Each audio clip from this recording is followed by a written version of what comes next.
Right. All right. And we are live. Hey guys, hey guys, hey guys. Welcome to Singles Chat, the Yes. He Say, She Say show where the singles come together and we talk about all things singleness. So I'm Jen. You guys want to go ahead and introduce yourselves? Yes, I am Lawrence Scott, and it's good to see y'all again. I'm glad y'all are here. Go ahead and share that feed with everybody. Who I'm else? Shonda. I'm Shonda. Like I said before, I miss you guys throughout the week, so I'm so happy to be here. Make sure you guys share. I'm Elisha. Atlanta, we have our at names out today, so but Right. I definitely miss you guys. Fellowship is people. We are fellowship. We are community, and so Hmm. able to come together like this and talk is amazing and special to me. It's definitely one of the highlights of the week. So I appreciate the opportunity. All right, so if you guys want to just take a moment and share, we're going to share while you're sharing. As we get the word out to everyone, you can text someone single or not single this week. We're going to talk. We're going to have a real candid conversation about just the climate of our culture and where we are, and just the reality of how we feel. So we're going to take 30 seconds. Go ahead and share. Appreciate y'all.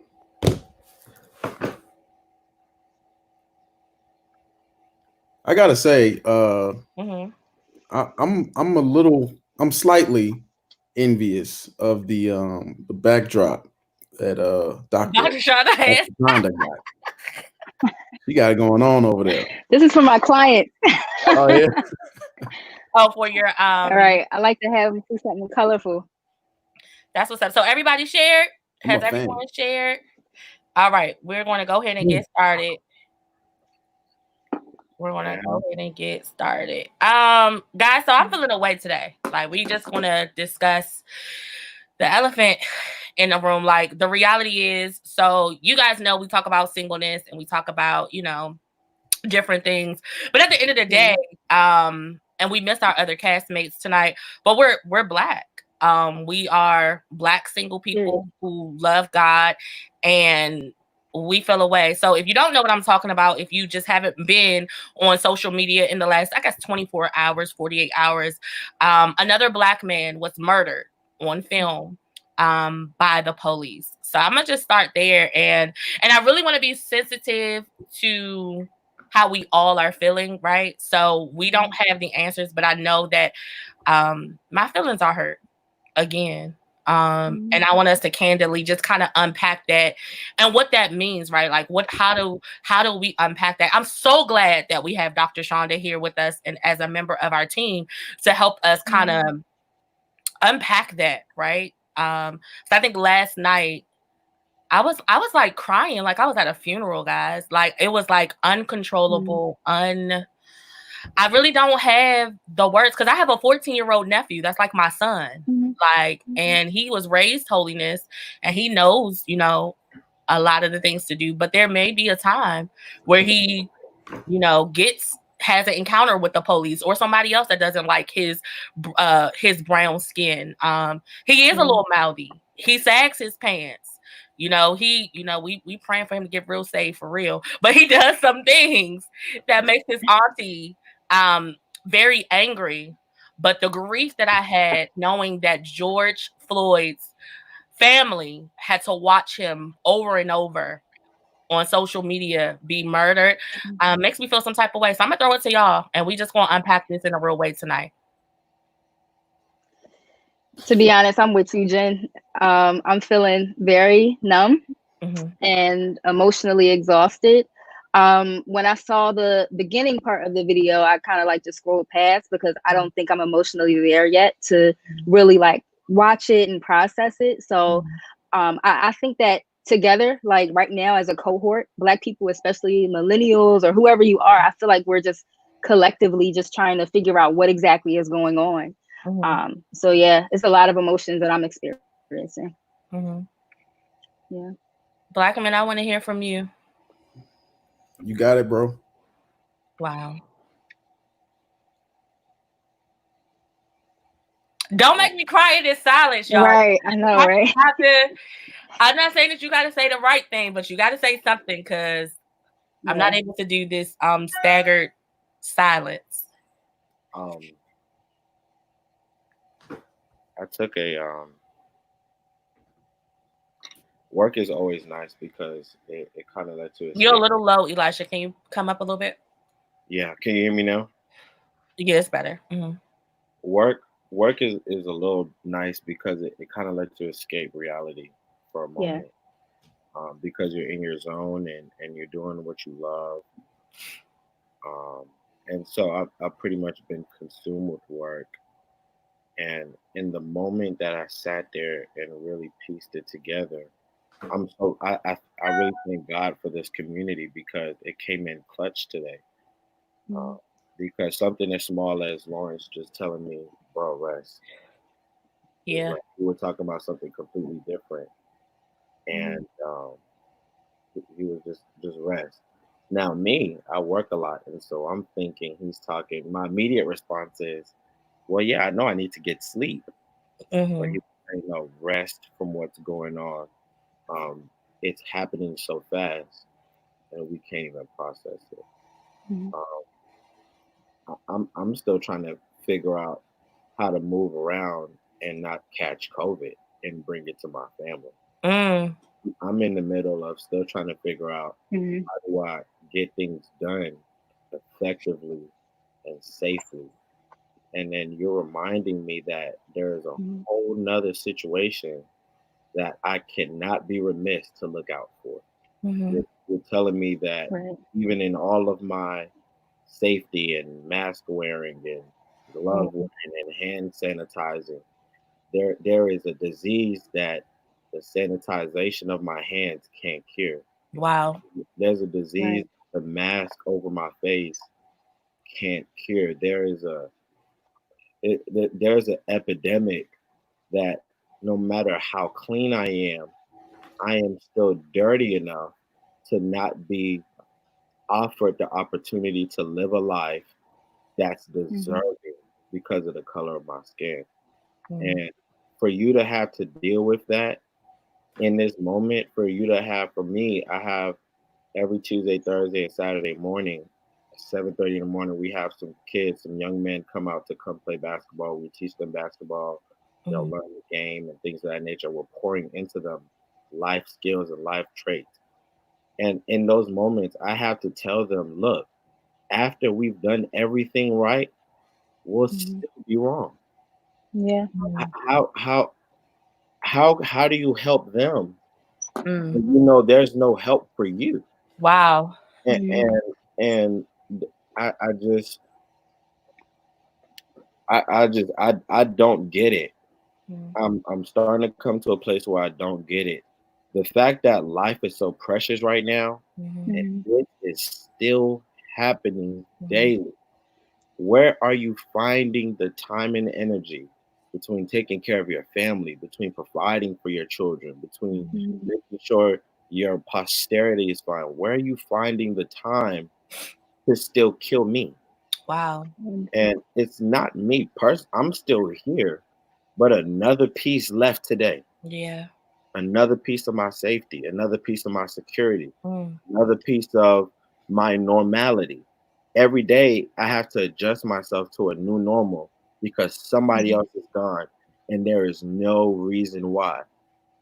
If it's another race, you can do far more and still live. I just have to exist to die. Right. Wow. At what point does that now become this is a problem? When is it finally a problem that my existence in and of itself can kill me? And honestly, my thought process and we were just talking about this the other show. Literally, like 2 weeks ago. Like 2 shows ago. Talking about this, a few weeks ago. And for me, my thought process, I'm now leaving that place where, I'm a young man, I'm son, I'm mentee, and I'm moving into a place where I'll become father, husband, corner pillar of my house. And when when I'm thinking and my thought process is changing into that, I'm also thinking like, wow, for parents, because I could not imagine having a child.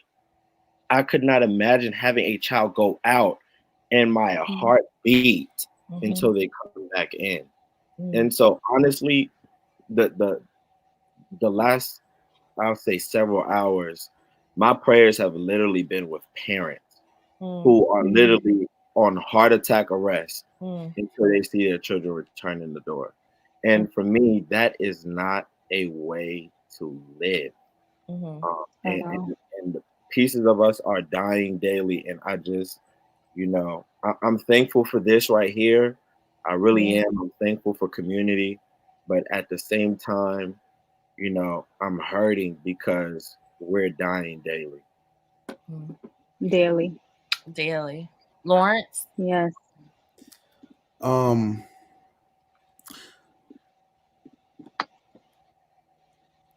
we had that conversation about Ahmad, I had a lot of gusto in that conversation. There was a lot of fire behind that. And I don't have it. I just don't I don't have any more anger. I don't have any more tears. I don't it's as if right now in this moment, my emotions are as numb as the face of the officer whose knee was on his neck. Yeah. Because my thing is, I can't afford to feel it. I can't afford to carry it all the time. I can't, I just started to get over the Ahmad situation. Yeah. And then you hit with this, and then you hit with another thing about, it's just constant. And I can't afford to live my life in a state of anger. But then again, that lends itself to the quote that James Baldwin says, that being Black in America is to be in a constant rage. And I think that's where I am. It's so constant that you don't feel it. You're not showing that anger. I don't have anything else to yell about. I don't have anybody else to yell at. And I have today I have resorted to the one thing that I have left. After all of my anger, after all of my crying, after all of my disappointment, after all of that, I have had to today, as a result of my own survival, resort to the one thing that I have left, and that's hope. I have no choice but to hope, because if I don't, then I would consistently live my life in this state of fear and rage. I can't afford to do it anymore. I just can't, because I'm not productive when I'm in that state. I'm not good for those people around me in that state. And the other part to that I feel like, especially, the other part to that is, I don't feel like I'm good for the people who don't look like me, who need me when I'm in that state. Because if we're being honest, the reality of it is, I'm a conduit for which they can understand the world as well. And it's not fair that you have to carry that burden, but you have to carry that burden. I realized, especially for me, in the environment that I'm in the spaces that I walk in, the rooms that I sit in, often I am the only one that looks like me. If not, I am one of the only ones who look like me. And I understand that the perspective by which they don't know Elisha. But if I'm working with Elisha and they're around, the way that they see him is going to be predicated off of how they encountered me. You have it's like we don't have the luxury of only representing ourselves. We don't. Yeah. So I understand that in my response, in my reaction to what's going on, I don't have the luxury of only representing me. Right. So I can't afford, once again, I can't afford to live in a constant state of rage and anger and yelling, and because it's like at what point have I accepted the fact that that is not working? Mm. Yeah. So like, I feel like today I have had to resort to the only thing that I have left, which is hope that it's going to get better, but not simply hope that it'll get better, but faith in the one who makes it better. Right. So I was having it's crazy because somebody I went to high school with called me, and we haven't spoken in years. And we caught up for a little bit, but he said to me, man, and he's white. He said, man, I don't know what to do. And he's a believer. And this is what he said. He said, today I was so convicted about what I saw, but I don't know how to respond. Now watch this. If I had allowed everything that's going on, what happened 2 weeks ago, what just happened in Central Park, what just happened with, if I had allowed all of that to just weigh on me and be heavy, be angry, be mad, be upset, in my response to him, I wouldn't have been able to help him. Yeah. Lawrence. So this is one of the times where it's like, I remember I said this to you guys last time when we talked about Ahmad. We don't get to be angry. Yeah. We got to suppress it, and we have to push it down. Like the only space really that we have that's safe to do that is right here with each other, because we get it. We know what it's like, but they don't. So my responsibility to them, my responsibility to you, my responsibility to my brother Elisha, my responsibility to Cody, my responsibility to my brothers is that I represent them to the other ones in a way that they can actually be engaged properly without threat of their life. I gotta carry that. That's true. And and the unspoken thing, and I think Dr. Shonda, you can speak to this. One of the unspoken things that I feel like to me is I feel like I also have to carry the weight of the emotions of those who sympathize and empathize with me, because now they're feeling sorry for a life that they don't have to live, but that I do. So my beautiful Black sisters to have to come and say, I'm sorry. Now they're feeling, now they're carrying something that they're not perpetrating and also not living through. So I carry that. It's like, no, you don't have to feel sorry for what I have to go through. It's not your job. It's not, you didn't do this to me, right? But they feel me. You know what I mean? And it's like, I don't want them to have to feel what I feel.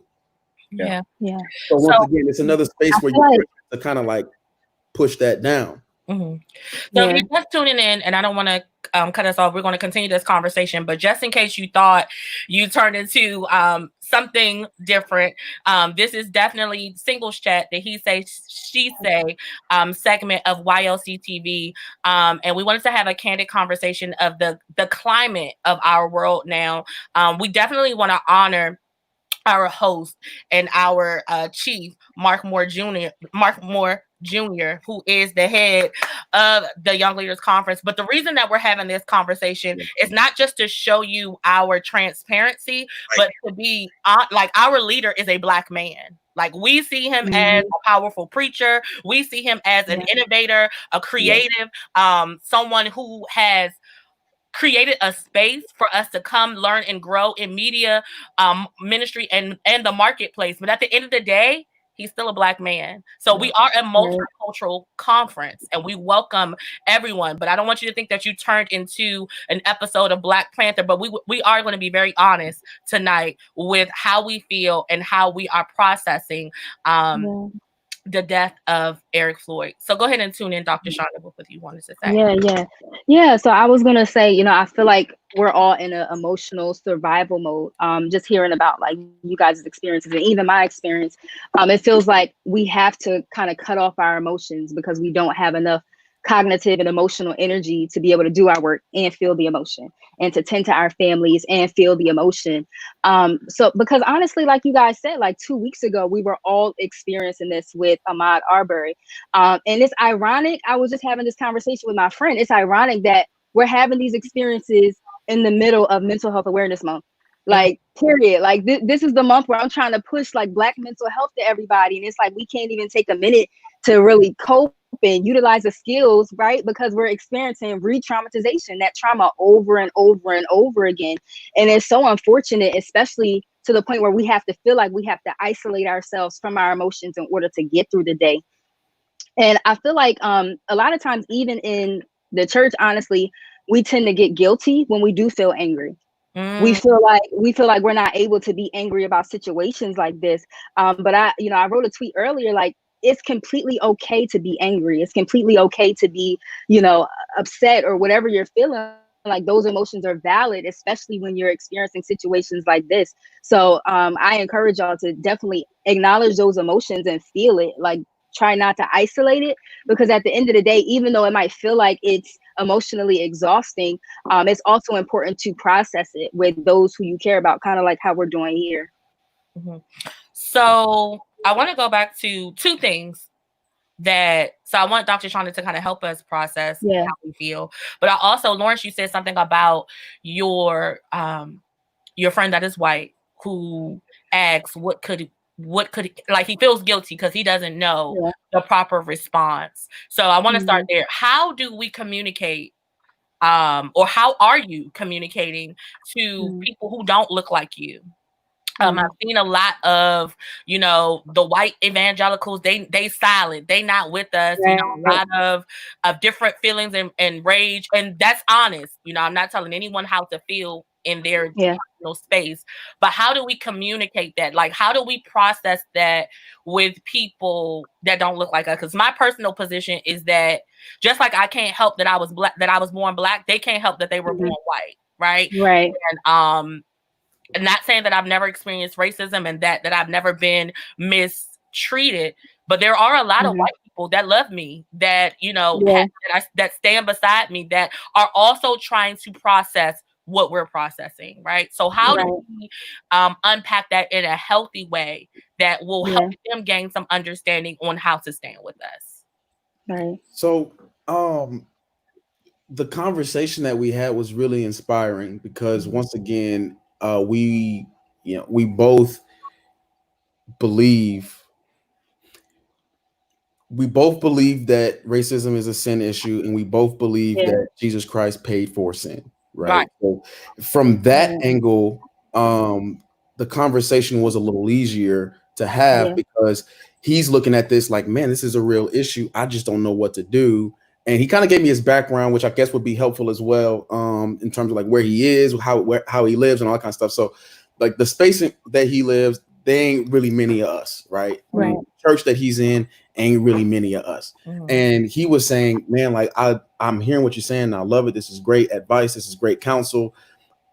But what he's like, this is what he said, which I thought was very aware of him. He said, I'm loving what you're saying, but I'm also frustrated. And I'm frustrated because I know for sure, if I were to walk into my church, there will be people in there who wouldn't hear you out. And this was what I shared with him, which is this has been my whole approach to talking to anybody who doesn't look like me. I'm around people all day, every day, have been for years. Love them all dearly. And I also know that a lot of times, because we are ignorant of one another's culture, sometimes our words don't always match our heart, right? Like, there's an intention there that you don't know how to communicate simply because we have different language. So I know all of this. So my approach has been, which is what I shared with him. I said, listen, man, my approach has always been extreme empathy, which is one hard thing to do when the words being spoken by someone else is so detrimental or dangerous to me as a person, as a human being. It's hard to do because you have to be able to hear what they mean and not what they say.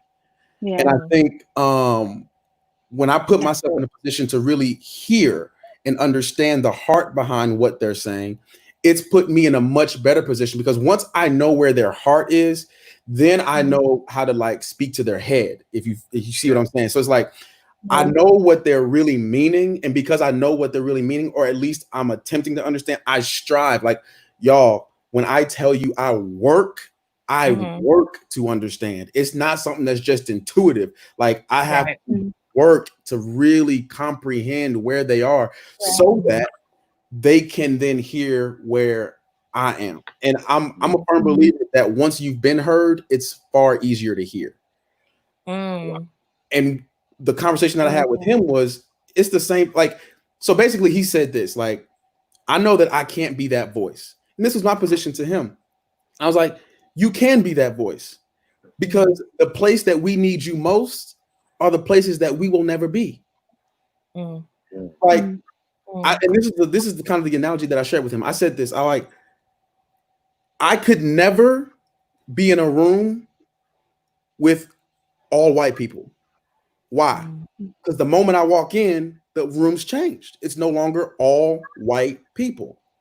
But you can. You hear the undertones. You hear the dangerous messaging. You hear things that might be said that nobody will address because everybody in the room looks a certain way. Like, you hear these subliminal little things. And when you hear them, it's for people who understand how dangerous they can be to speak up and say something. Because a lot, and this is something that I've learned in my time around people who grow up in different cultures. I will say it that way. They don't always know how dangerous what they're saying is.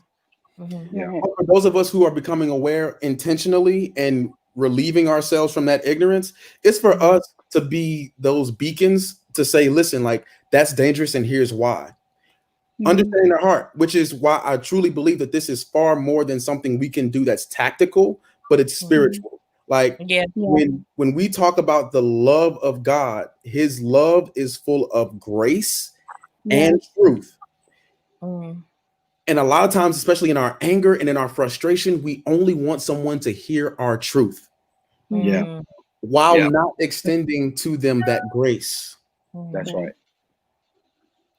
And I want to be careful here, because I don't want to delegitimize your fear, your anger, your frustration. That's all very real, which is why we have to have those spaces where we can express that, because more times than not, with those who aren't like outright racist, they may have some implicit bias. They might have some subconscious things that they don't even know that they're dealing with. But in order for us to ever speak to it, we can't put them on the defense, right? We can't attack them, but we have to make sure that they understand us and we understand them. So when we are speaking out of that frustration, out of that anger, and in that attack mode, it's all truth, and there's no grace. And we can't extend to them the grace that says, you know what? I'll extend the grace to you to say that I don't believe that you are this way. I would just like you to understand how this makes me feel. And that's the truth part.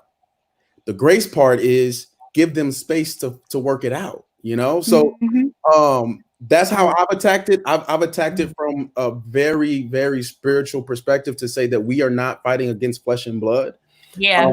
And because we're not fighting against flesh and blood, we have to strive to exemplify the love of Christ to everybody, regardless of how they look, regardless of how they voted, regardless of any of that. We have to be able to extend the love of Christ, and his love is full of grace and truth. And if I want you to hear my truth, then I have to extend grace. That's how I've attacked. Go ahead, Elisha. Mic drop. Period. Mic drop. Oh, I thought you had your hand raised. Nope. Dr. Shawty, did you have anything to add to that? Absolutely, yeah. So I'm in total agreement with Lawrence. I think he said a mouthful. And even like when we're praying against this, spirit of racism, identify the spirit that it's rooted in, because it's rooted in the spirit of division.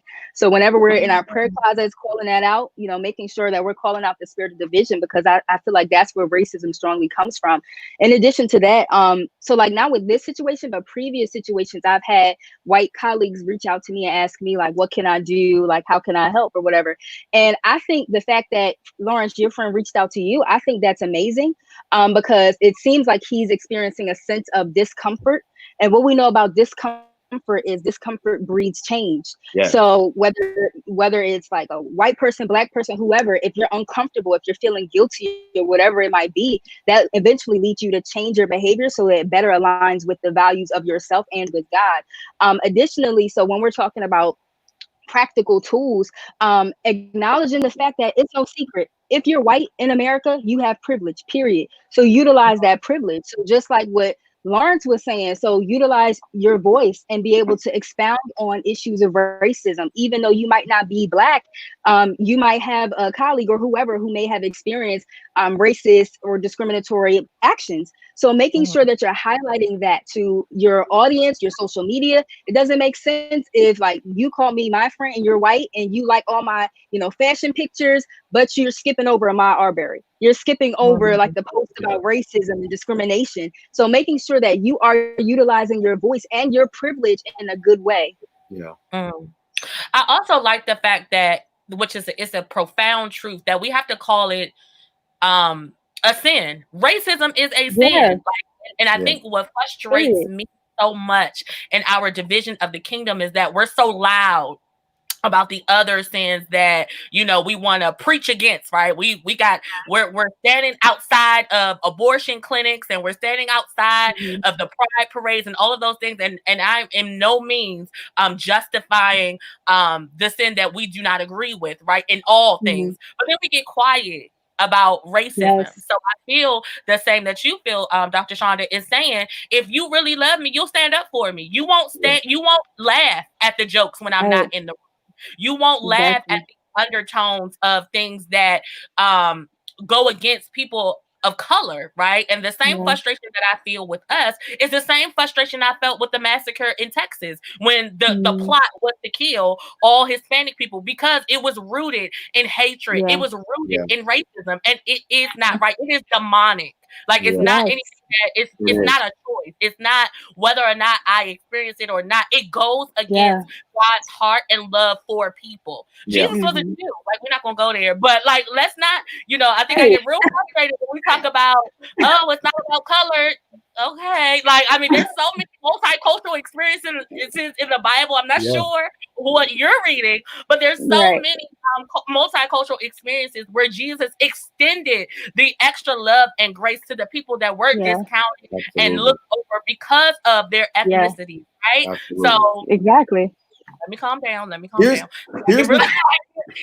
I get hot, when we want to say, oh, it's not, you know, it's not about color. Well, he made me Black. Like, what you talking about? If he cared about my color then, he care about my color now. Like, what you talking, like, it's not about color. Oh, okay. If we're okay, without a name, that the people that like, but okay, you know, we're not gonna go there. Like, okay. But you're right. Color is in the Bible, right? And and I think the challenge that we have right now as a culture is we're forced to be the good Samaritan to ourselves. And like, we're the ones laying on the side of the road, like hurting, and we're the ones who are being like, we're the ones in this position, and we're the ones forced to bandage one another in these spaces often. And a lot of times what we're saying is, we need the Samaritan. We need the one who got the privilege in this area. We need the one who can put us, I almost said the word, who can lift us up and take us to the end and say, hey, listen, like, whatever he needs, I got it, right? We need that as well. And I think that's a perfect example when you start talking about caring one for another despite of how we look, right? Like, that's rooted in racial tension. I mean, come on, like, you're sitting there on the most dangerous road, and you're looking at the racial tension between the Jews and the Samaritans, and you're saying there's you talked about the evangelicals or the people who not saying stuff, which I have to say, just on a look aside, I'm extremely proud of those who are. Let's talk about that a little bit. Let's talk about that, because I got into people saying that half of them only saying something because we making them saying something. Here's what I truly believe, and I don't know how y'all feel about this, but this is a feeling that I have.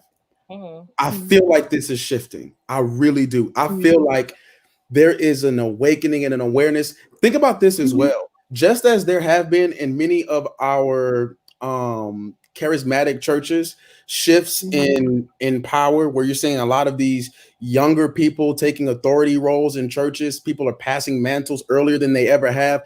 We're starting to see more of a young generation rise up in leadership within the church. That's also happening in the churches that we aren't stepping foot into as well. So you start to think about the young pastors and preachers out there who pastor predominantly white churches, or pastor churches who don't have many of us in them. They may have some, but not many, right? Or maybe they themselves don't look like us. You start to see them. They're also people who were raised in a generation where they had more interactions with us. They are more sympathetic to our experiences because they know more of us. So I think that it is shifting, and I don't think that it's all. I won't say any names, but I do think that there are some out there who are saying it because it's politically expedient to say so, or maybe financially prudent to say so, since there are people but in that. I don't know, like, how do you? And I'm sorry, Here's kind of where I'm at with it, Jen. I think actions speak louder than words. So like, I don't think that we can charge, because just like we're unpacking it, they're unpacking it. So I can't say because you didn't use your platform to speak. Like, I look at what you're doing before the incident. Like, how many people of color are on your teams? How many people? Because there are some, white folks, quote unquote, that have made platforms and welcomed some of our favorite preachers, and had they not sat and stood and preached on their platforms, they wouldn't be who they are today. You know what I'm saying? So that's kind of like, I want you to speak out against it, but I want you to speak from it with a healthy place. Like, I want you to not just say things because it's easy just to post because everybody else is posting. But my emotions and feelings about it is, who are you when it doesn't happen? What does your diversity look like? That's why we have people like Dr. Matista Wilborn, who is also our leader and champion of prayer, who also teaches on the side, well, not on the side, as her business, about diversity programs and how to help companies, welcome diversity and the proper ways to do so, right? So what does that look like? Like, it's not just about who's in your congregation. What do your teams look like? Who are your friends on social media? Who do you eat Thanksgiving with, right? Like, because I think sometimes it's easy to point the finger at our white folks that it's some of us, skin folks ain't kin folks. Like, it's some of us. I'm not gonna go there. Go ahead, y'all. I'm just. That's real though. Like, seriously. I'm just saying, we looking at them because we want the rage and the anger and the white man. And I'm not, feel how you feel and honest however you feel, but you pointing a finger at somebody who don't look like you, but it's some people that's standing with you that look like you, who ain't for you, who take your money and don't care. That's it. Go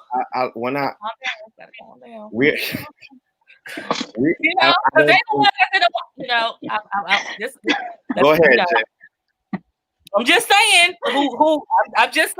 I'm just saying, they're the ones who are going into executive places and they're not speaking out for us, and they look like us. Watch it. I'm just saying, we don't talk, but we want to attack. She can't help. That girl can't help. She white. That man could not help that he was born white, but he can help in trying to speak against racism and doing all the things and partnering with us, like our conference, with our leader, with our people that we're affiliated, and say, what can I do? Oh, I don't know how. Show me, show me what to do. Having good conflict resolution when they say things that are not correct, and we check them and they accept it. They're not offended.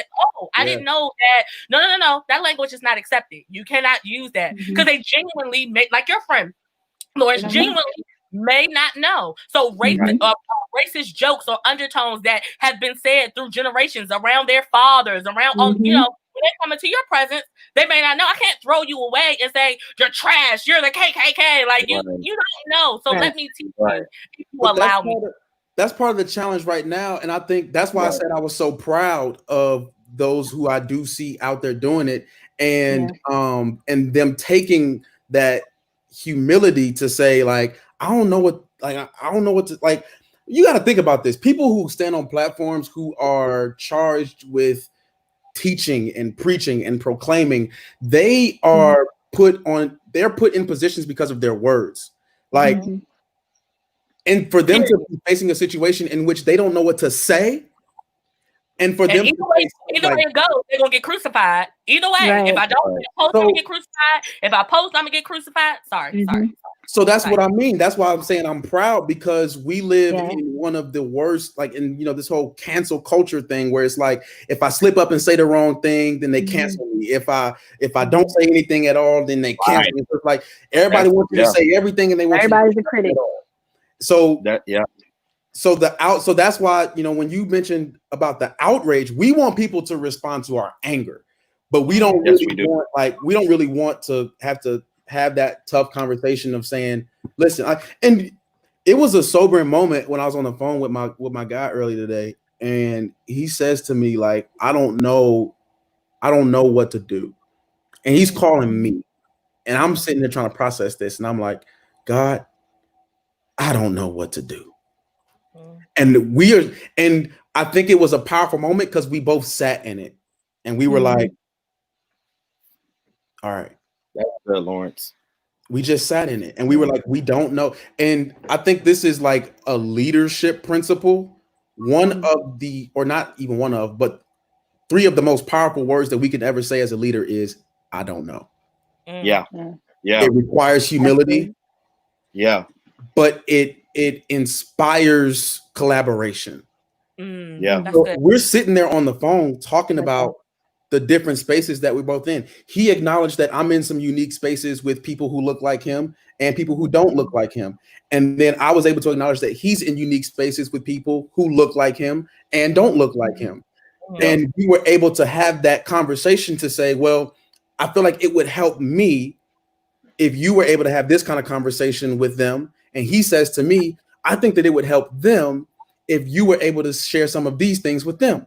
So now we're collaborating, but we would have never been able to collaborate if my perspective of it was this anger and rage to just say, man, you should have said something when it first happened. And you know what I mean? So that's why I'm saying I'm extremely proud of it, because we're in this culture where we're so quick to cancel people. And it doesn't help, and it doesn't bring people into, like, one of the most powerful things that we can ever have in any fight for anything is an ally. We throw so many of our potential allies away because of their perceived ignorance. They don't know how to be an ally, but they want to be. And I think that's the hope that I got to hold on to, right? Like, and that was something that I've learned throughout these past couple of weeks with everything that was going on. There were so many people, and we also have to acknowledge this. There are people who don't use their public platforms to say something because they don't want to say something stupid. They don't know what to say. So what they'll do, and it's not, and I used to think one way about it. I don't think that way anymore. I used to think, man, you're going to say something to me in my DMs, but you're not going to go out there on a public forum and say anything. I don't think that anymore. And the reason being is because I now know that they're real. When they message me, they're not saying something to speak out against it so they fill their quota for the day. They're trying to be educated. Right. They want to know. Some of them, right? They want to know how to respond. They want to know what to say to the people who have these false arguments. They want to know. So my response has to be, once again, like, this is why I go back to the whole, like, Good Samaritan. And when we think about, like, our response from a kingdom perspective, that's why my response has to be one that is full of God's love. Meaning, I have to somehow, if I got to get on my knees and pray for the Holy Spirit to do it for me, but somehow I got to find the grace for him. Yeah, exactly. I have to find the grace for him, because once again, it's a grace that they need from me that they didn't choose to need from me. They didn't choose their skin color, just like I didn't choose mine. And they exist in a world that I exist in. They see what's going on. I see what's going on. Now, my experiences may inform how I look at it, just like their experiences are going to inform how they look at it. But now I feel like we're in a place where they are now starting to ask the question, well, what are your experiences? And I can't be so quick to cancel their ignorance to not share it with them. So it's one of the hardest things to do, especially when people ask questions that you just like, oh, that gets on my, how do you not notice? But I can't afford for that to happen because once again, this is my brother, this is my sister, regardless of what they look like, regardless of what environment they grew up in. I'm gonna share this and I'm gonna stop talking. I played football with a guy, and our freshman year, he was telling me this story about his dad. His dad grew up on a cherry farm. It's their family business. It's been in the family for generations. And he decided, you know what? I want to get away from the farm. I want to do other things. And he decided he was going to go to college. He gets accepted to go to Wisconsin. So he's in Madison, Wisconsin, right? He's finally stepped away from the farm. Mind you, this is a different time, right? Not much on TV, if they even had a TV. He probably didn't even have one. He wasn't exposed to anything. His next door neighbor was at least 2 to 5 miles away, right? Like very, very secluded lifestyle. And he was only around his family. The man that I'm talking about is a white man. He gets to Madison, Wisconsin. He's walking the street with his roommate. And for the first time, he sees a black man. The first time in his life, as a college student, sees a black man. And he's like, yo, what did I just see? He had no clue. And I think sometimes we are so concerned with the lives and experiences that we have lived that we don't extend the grace of our own ignorance to other people's experiences. They live lives outside of what's on TV. They live lives outside of what's on social media. And there's a lot of times those lives and those experiences don't cross paths. Like we make the assumption that they cross paths with ours and that they should know and that they should be sympathetic and empathetic. All the while, we aren't in a position. And like Dr. Shonda said, because of our own re-traumatization, we're not in positions where we can extend that empathy that for so long hasn't been extended to us. Right. And I think that's where we uniquely, us four and those of us who are watching this and others, have a unique position because we aren't simply Black people in America, but we are believers in America. And we have something that they don't have. We have a spirit inside of us that they don't have, that enables us to extend empathy that maybe some of our other Black brothers and sisters can't extend, that enables us to speak to them in ways that maybe some of our other Black brothers and sisters can't speak to. Why? Because there's something inside of us that calls to what's inside of them. Yes, sir. I'm done. Lawrence, I mean, and I'm going to be completely honest and vulnerable. For me, it feels as though every time I begin to open my mouth speaking about stuff like this, emotions run heavy. Every single time. It's super tough. But you know, for me, we're looking, and I'm gonna start this off by saying systems must fall. Systems must fall. We're looking everywhere we can to find some kind of blame, but yet the work is on us. We're looking to white evangelicals and these people and that people over there and that people over there. Lawrence, to your point, at the age of 10, I knew nothing about this. You're just gonna keep it real. I'm taking the bus, I'm going to school, I'm coming back, 12, 13, up until you have, a real life encounter with this thing. You yourself are immune to what's going on because you don't know. And to your point, it is absolutely true that you cannot just expect someone, like if you ask them, would you want to live our experiences? They would tell you no. But if you ask what experiences do live, they can't answer the question. Right. They don't know. They don't know. And for me, my and I've sat and I've listened. I'm observing and, you know, taking in information. But at the same time, for me, when I look at what's going on, there are systems in place that have our attention looking to them. There are systems in place. If we be very true and honest with ourselves, the first thing we've got to do as a people is look in the mirror. Yeah. Is look in the mirror. We have pushed, and this is not talking about bias or, you know, what's right or what's wrong or whatever the case may be, but we championed, you know, the same loving or same gender relationship agenda. We championed that, and they got further. If Thomas was here, he would say further faster. In like 2 to 3 years, they attained certain things we still beg for as a people, and we championed that. Why? Because there was agenda. There was, you know, there was consensus. There were things put in place. We're going to do this, this, this, this, and this. And when this don't work, we're going to do this. And there was an agenda set in place, and we championed it. Why? Because we know how to work. We just don't know how to work for us. And nobody is coming around teaching us what we need to do. And you know, it's not going to come from anybody else. It's got to start in the mirror. It has to start in the mirror. We cannot be violent and then be mad about when violence finds us. I'm not saying it's our fault. I'm not saying it's solely on us, but I'm saying there are certain systems that have been placed in our community that render us powerless. And it's high time that if we want to see change and we want different things and we want a different outcome and all of this other stuff, we have to break down systems have to fall. And when they do, you look at it with a new lens. So can you unpack a little bit for me when you say look in the mirror? What do you mean by that? So when I look in the mirror, I'm talking about the structure of our community. I'm talking about the things that we see that are kind of normal to us.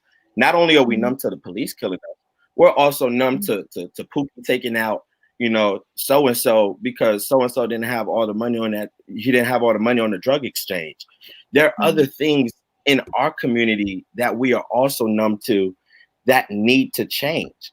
For us to demand a certain respect, we have to place that respect on ourselves. I can't ask you to value my life, and I don't value my brother's life. There is I agree and I disagree a little bit with that. But what I'm saying is, I'm not saying that is what I'm not pinning the blame on us. I'm just saying that there are systems we have to get away from in order to, you know, demand a certain respect. And I'm not, and what it's not going to change completely, but there has to be an effort. There has to be an agenda. When we're looking for change, you can't look to people. You have to look to system, because system is what makes every day go by. System is what makes the market move. System is what makes Forex and trading and all this other things. Systems is what makes our lives go. And system is what makes our community go. And we have to go back to community, look in the mirror. And if we look and adjust some things, for me, I can't ask you to change and you're not taking a hit. I can't keep giving you my money. And that's a community. So when I say systems, that's what I'm talking about. I'm not necessarily talking about that, you know, that's just one thing, but I'm talking about the whole nine from top to bottom. I cannot demand your respect and I give you my dollar for free. I don't ask anything of you. I'm not demanding anything of you, but here goes my dollar. And it's not something I don't think changes in a day. However, when another agenda comes by, we take that serious. We push it. We jump in there. You know, oh, we're not putting our dollars here no more. Okay, cool. We're not here anymore. Okay, cool. But when it comes to ourselves, you know, we're sitting back and we're looking to everybody else to fix the problems that we see and we. And I just think it's unfair of us to us. When we I think I get what you're saying, but I think that one of the things that's prevalent that we have to be reminded of, we have to crash their system and maybe create our own, because that system was never for us. So there is a reason why. Okay, because there is a reason why, you know, a lot of us, you know, Black and brown people, we resort to, well, look at what we're doing in our communities. Well, no, a lot of things that are happening in our communities is because of poverty and because of systems that were created to oppress us, so that we cannot rise above where we are, right? So I agree for the most part, but I wanted to just kind of make that clear. Like, it's so important, and I call her Dr. Shonda every show that we have, because it's important. It's important to have Black and brown people with degrees, with businesses, with wealth, because that's how you break the system. Because if they don't, one color that we all recognize is the color of green, the color of money, right? That's the color of success and wealth, right? So you may not value me as a brown person, but you'll value me and my dollar and my I'm forced to make you respect my degree and in the spaces that I create, where I am allowed a voice and a mic to speak. When I get there, because here's the thing. Sorry, church clap. When I get there, I can't get selfish and worry about myself. Because that's the thing. One of the other things that bothers me so bad is we put a whole lot of pressure on people that don't look like us, but there are people that look just like us, who acquire a certain amount of wealth, who acquire a certain amount of status that we put there because we believed in them. And you bought their records, or you bought their books, or you went to their meetings and stuff like that. And then when we get in this space, and we need you, we need your influence, we need the weight of your influence, then you're silent because you made it to a place you forgot about us, right? So that's part of the conversation that we don't talk about, because one of the beloved culture's favorite, y'all love her, and I'm not gonna say her name because this ain't my platform, and I gotta be good. Y'all love her, but when it's you know, listen, you know, y'all the wrong thing. You know, the hive is coming after you. But when it comes to, you know, Black and brown things for poor folks, and you know, I'm just generalizing. I'm just talking about what I've seen personally. We'll talk about the preacher with the jet. We ain't talking about them tickets that y'all spent 3 summers in a row to hear the same songs at the same concert for $300. You know, a level of exploitation that we don't want to talk about. Whatever, but okay. You know, when we get in those cases where you can speak for us, then you don't. So and let me clarify my stance. My stance is not let's go to the motto and fix the motto. No, because it's not our motto. We need a motto. And we so we need our own motto built by us, for us. And honestly, when and Jen, you just raised amazing points. When we push certain people into certain offices and we put them in certain places and we put them in certain rooms, your job was to go into that room and figure out as a community, what do we need to do? That was your job. That was your assignment. Your assignment was not to you. It was not to your family. It was not to your agenda. Your assignment was to us. And you failed because after years of putting you in office, after years of electing you, after years of sending you to the White House, after years of sending you wherever we sent you, you came back with nothing. Nothing, because we're still at square one. We're you know, centuries down the line, and we're at square one because when we look at it, we still have to face certain issues that you didn't bring no answers for. And so I'm agreeing 100%. Your job, somebody just put it in the comments. Yes, like Esther, your job was to your people. Yeah, your job, your assignment. If somebody goes in and they're a business, you know, if they're focused on business, there's a businessman or businesswoman, and they go in, they're going in looking on how to make things easy for the businessman or woman, you know, and there is no accountability. We put you in office and you came back and gave us nothing. Or even if it was just information. Because Lawrence said a great thing. He said, you know, he's talking with his friend. And his friend said, what should I focus on, you know, when I talk to my people? And in return, he said, okay, you should probably focus on this. when you're talking with your people. We don't even have that. We don't have no point. We don't have no emphasis for change. We don't have no places where we're supposed to strike. You go in and you come out, and we remain just the same way before anything happens. I think when we look at our history in this nation, whenever there has been change to have been made for us, it was from us. We couldn't rely on anybody else to make that change for us. As a matter of fact, even from our nation's beginning, we were there fighting in the revolution. In the Civil War, we were fighting for our own liberation. So I think what you guys said was extremely powerful. I think when we think about these changes that we've made, we've played major parts in it. And first, we abolished slavery. Now it's time to abolish the system. And the only way we get to do that, is leaning on the people around us, our community, our people, to come together to abolish the system. And I think Elisha said something extremely powerful when he talked about those who could like grip hands with us and show us how to make change and whatnot. I think one of the things that has happened is people who have gotten to certain levels in social justice movements or change, they've gotten to a space and a place where they've done so much, they worked so hard, and to some degree, like I understand it, you're tired and honestly probably jaded. And they did so much and made so much progress and made so much movement that they made it look easy. And now you got a younger generation coming in saying, we won't change too. There's some stuff that's right. We got to fix some stuff too. But they didn't show us how to struggle. They fixed some of the struggle, but didn't show us how to struggle, because we lived pretty decent lives. I mean, come on, let's just be honest. Compared to our ancestors in our history, we lived some pretty decent lives. I didn't have to live through what my grandfather, great-grandfather had to live through. I didn't even have to live through what my father lived through growing up in Nortonville, Kentucky, being one of the only black men out there in the country. You heard me. So shout out to Dad. I have not had to live that experience. So to a great and grand degree, I've lived comfortably.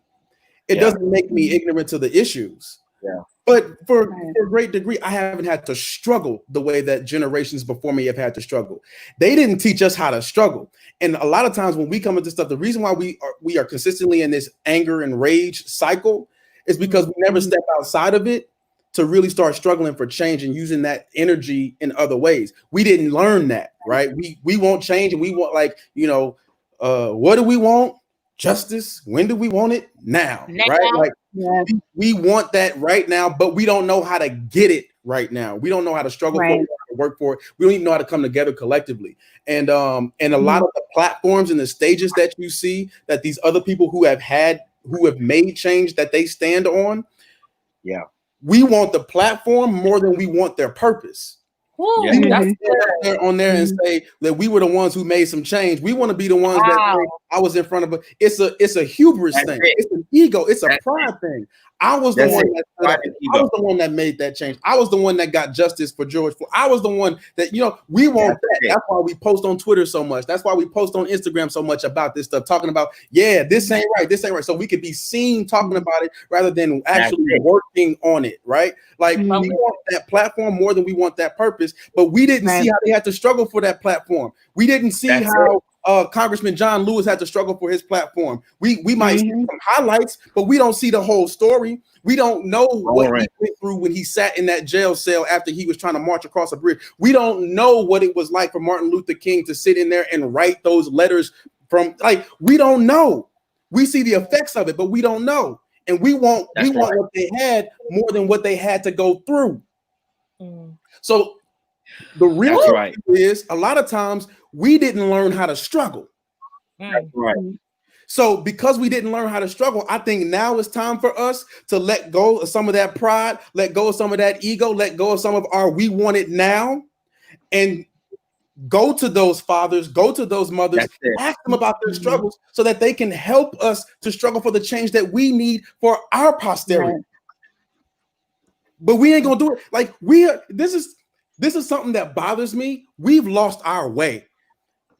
We are one of the only, communal people, right? When we talk about our history coming from Africa, like we grew up in communes, in village, like we had to rely on one another. We get over here and grab a hold to these Western ways. It's got to be my way or the highway. We're gonna do things my way. We didn't learn how to work together. We didn't learn how to develop community. We didn't learn how to organize. We didn't learn how to bring people together for a common cause of the betterment of our community. Because it was like, if I can get mine, right, which is the whole model.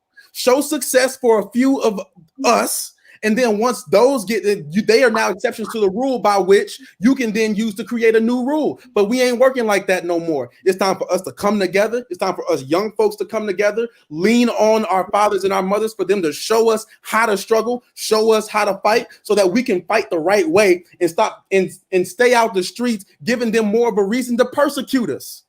It's time for us to learn how to struggle the right way rather than using that anger, that pride, and that ego and our desire for more platform to push us out there in the public spaces. Ooh, y'all hot tonight. So I want to kick it to Dr. Shonda. Yes. So two things I want to discuss before we leave. So I want to talk about Amy Cooper, and I want to talk about Breonna Taylor. Because one of the things that I think we're still struggling with as a people is that, because Lawrence, I think you said something in the beginning of our conversation that said, we're trying to learn how to love you guys more. Yeah. However, stuff is happening to us too. And sometimes we haven't really heard a whole lot of press about Breonna Taylor or press about, it's probably some people in the comments now trying to figure out who she is. She was murdered as well by the police in her house because it was a mistaken identity or something like that. And there wasn't a whole lot of outrage. It actually happened maybe a week or two, maybe a week after the news about Ahmaud came out.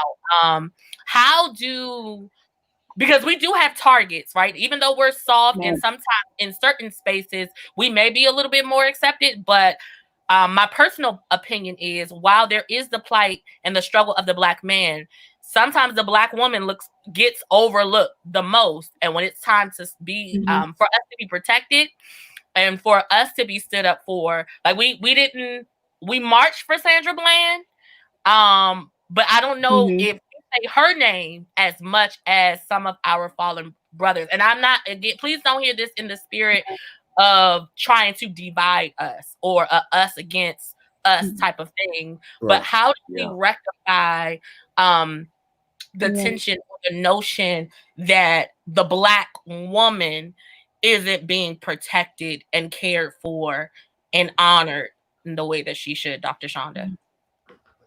Yeah. I think that the Breonna, what was the last name? Taylor? That whole situation, so I found out about that like a while ago. And actually, Jen, I was wondering like, why wasn't this in the media? And I think that just goes back to the fact that, and you guys can correct me if you guys feel differently, but there's a myth of being the strong Black woman or the myth of the superwoman, being a Black woman, right? And so Black women will just get over it. It's not as serious because we're able to overcome some of these notions more easily. So that's just where my mind went when I heard about this, and the reason why it wasn't as perpetuated in the media, because it's this myth that we're kind of made of steel and we're able to tolerate some of these experiences because of the myth of the strong Black woman. But in order to rectify it, I think communities like this where we're able to talk about it and process it and really discuss like, okay, what it is that's happening. And I think that processing emotions is important, but we also need to figure out like, okay, what are the practical steps that we need to take when we're experiencing encounters like this? Like we can talk about how I'm feeling afterward, but what if I'm approached by a police officer and I don't know what to do and I'm a woman and I'm by myself? Because that happened to me personally while I was living in Philly and I was scared out of my mind, right? And so because we don't talk about these things, I feel like it's a lot harder for us to actually experience it in the moment and to process it afterward. But yes, it was very disappointing that her story wasn't in the media a little bit more. Before anybody else jumps in, I just gotta come in real quick and correct one thing you said. You said the myth of the strong black woman ain't no myth. Y'all are. No, I agree. Okay, I agree with you, Lawrence. In that, I agree with you in that regard. Ain't nothing like them. Ain't nothing like it. Nothing nowhere. And I'll sing it until the day God takes me. No, we appreciate that. We appreciate that. And I don't have the answer, to that. Yeah. I just wanted to kind of throw that into the conversation because I see a lot that even like when one time I was going to the store and I remember outside of a shoe store, this man was cussing this girl out. Like, I mean, they were going back and forth. And in my mind, and there were like a few men that had walked past. And in my mind, I was like, at the end of the day, I don't know what y'all arguing about, but this is a lady. This is a black woman that looks like you, that could represent your mother, your sister, your daughter. Like, I was so disheartened because nobody was like, bro, that's enough. Like, don't do that. Like that, this is still a woman. And I think I have the same sentiments about some of the things that happen in our community. It's like, bro, that's enough. Like, why aren't you looking after her? Like, you don't gotta be romantically involved with a woman to honor and protect her. Right. Like, I'm not. And in no way am I demonizing our men because I was introduced to the godly stature of a man in college. Like they looked after us. It wasn't no romance or anything, but our brothers, my Christian brothers, there was nothing that I lacked being away from my father. And I feel like we need more of that. Like we need more protection. Right. We need, when something happens to us, I want you to feel the same way we feel when something happens to a black man. Like I want to see Black Queen, I love you. I want to see, when someone is being disrespected. Like there, one of the trends on social media that I've been seeing is that men they will like say we're in the conversation or something, and they get to a point of disrespect. I want to see one of my kings in the comments saying, "Bro, that's enough. Like this is still a woman that you're talking to, and I don't care what is being talked about. This is unacceptable." Right. Yeah. So that's kind of where I am with that. I will go here. Yeah, I will go here. There's a fake leveling to society that's been created. And I think when we're talking about this subject, our Black queens get the short end of that stick. And so we're trying to make it, we're not necessarily trying to make it, but we're just talking about the difference between when something happens Black man versus when something happens Black women. But the truth about the system that's set up is, the alpha dog is the white man. And then it's men, period. Right? The first to get well, no, I'm just saying according to society. Yeah. It's men and women, men first, women second, and then it's the white man first, and then the Black man second. And so you go women, of course, it's the white woman first, and then it's the Black woman second. And so that's kind of the false leveling that society created. This is years ago. This didn't start yesterday.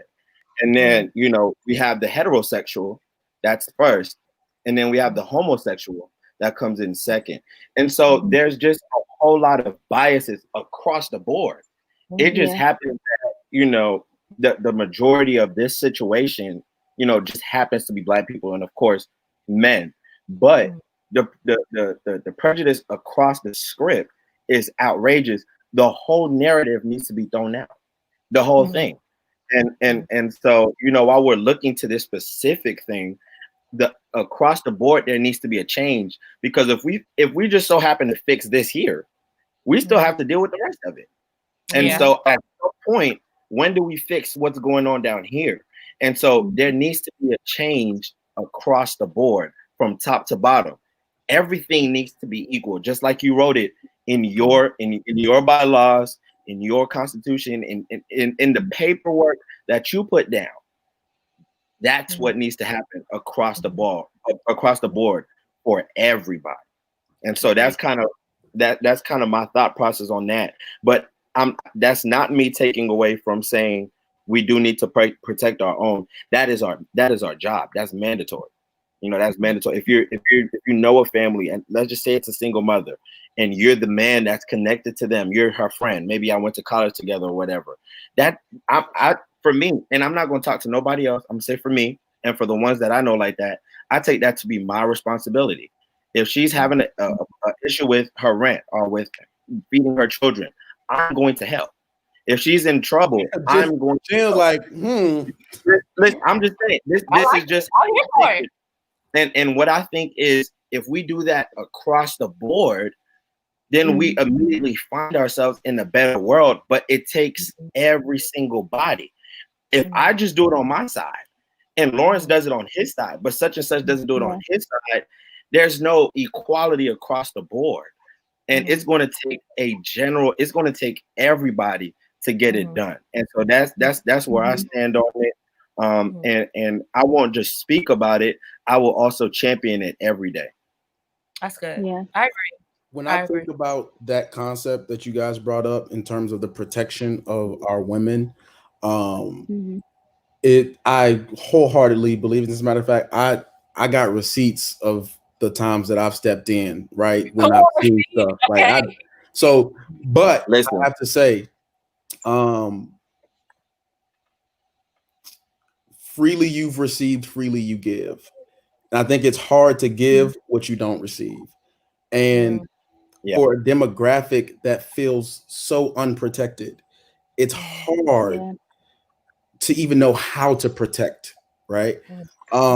If you've never seen it, it's hard to exemplify it, right? It's so I think what Elisha said is a good solution to that, right? Like a communal way of doing that, a way of getting back to taking the village to raise one another up, and not like going into our separate little pods and hoping that we can just make it out. I think it's far more than just asking. So I mean, let's just throw this out there. You brought up two perfect examples, right? Breonna Taylor and Amy Cooper, two women who had two very different experiences, but two very different outcomes. If Amy Cooper was in the apartment and Breonna Taylor was in the park, how does that go down? Like, my thing is, if we want, it's like this. In other words, Breonna Taylor was a victim of ignorance, of like just a bad. I mean, when you look at that whole thing that happened, them showing up at the wrong apartment complex, like there's a whole lot that went wrong, right? Yeah, there's a whole lot that went wrong. And you had a brother, a black man, who felt he was doing his due diligence to protect his home, right? Conversely, you had a black man who was trying to protect himself and his environment. Two very different forms of protection and two very different outcomes, right? And both didn't end well for the black man. Right. Black man lost, that was his fiance, correct? Yeah. And the other man had the cops called on him for trying to protect. Well, he's a champion now because Amy is not doing well. Sis is, and that's the one thing. Let me tell you one thing we do together. We will make these people go viral and lose their jobs and try to figure out what the rest of their life is going to be. Because let me just say this, just because I feel some kind of way about it. I don't know how y'all do it. For those of you guys watching, it's not y'all that I'm talking to, but for those of you guys watching, I don't know how y'all do it, but y'all got to stop posting these people addresses. This is just not safe. This is dangerous. Well, I don't believe in that. Like, I'm not that radical, but I do believe that one of the ways to speak out against the system is to hold people accountable. Absolutely. And what Amy Cooper did, she wanted to provoke a level of supremacy. Like, she literally wanted to invoke a level of fear. She weaponized her whiteness.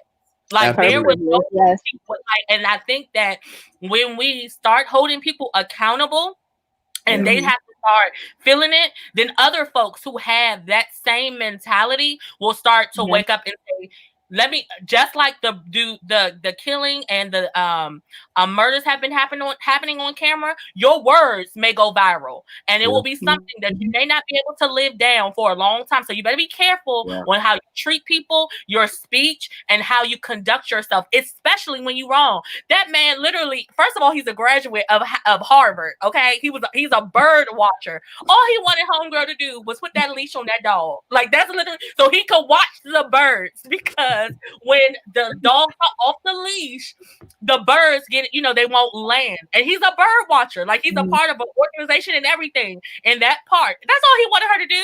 And sis thought that couldn't nobody tell her nothing. So he, okay. Especially now, a black man tell her something. Yes. You said couldn't nobody tell her nothing. It was like, especially a black man ain't about to tell me what to do with my dog. And so let's go to the Amy Cooper thing, right? So like when we had this whole conversation, it was all good and lovely and flowery, talking about loving folks with grace and truth and all that kind of stuff. So what do we do with an Amy Cooper, right? Because when I see that, I see a woman who is aware of her privilege and, like you said, weaponized it against a black man. And I don't know if you guys heard the interview that she did over the phone, with her apology or whatnot, but like it further made me aware of the fact that she knows, she's conscious, she knows of what's going on in the world. The video showed that she was conscious. When she tried to make her voice, like, you gotta watch it to really analyze it. When she said, the second time she said, "Come and help me, a black man is attacking me," and she made her voice in a way of distress, as if he was about to strike her. I didn't need no conversation to know that sis knew exactly what she was doing. Oh, absolutely. So because she wanted a different outcome, and she was in this, she was in that space, right? So what as a people, as a community, we are aware of the Amy Coopers of the world, right? They are out there. They are people who aren't the ones wearing MAGA hats. They're not the ones they're not the ones marching with tiki torches, but they're the ones who know how the world works, and they don't speak out on things because they use it to their advantage when it suits them. Yeah. So I don't know, y'all may not agree with me on this, but when I see an Amy Cooper and everybody's like getting excited about her losing her job and all this other stuff, I don't really get excited.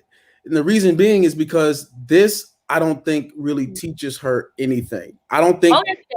It does. No, because what's this? She already knew, Jen. She already knew. She already knew that what she was saying was wrong. She already knew that what. It's different when you know what's wrong, and then when you reap the repercussions of what's wrong. The reason why she's so sorrowful and lost her job is because now she's not getting paid. So it's different. So we talked about our white evangelicals and, like your friend, who don't know, who are ignorant to what's going on. The reason why she's sad and sorrowful now is because the world found out.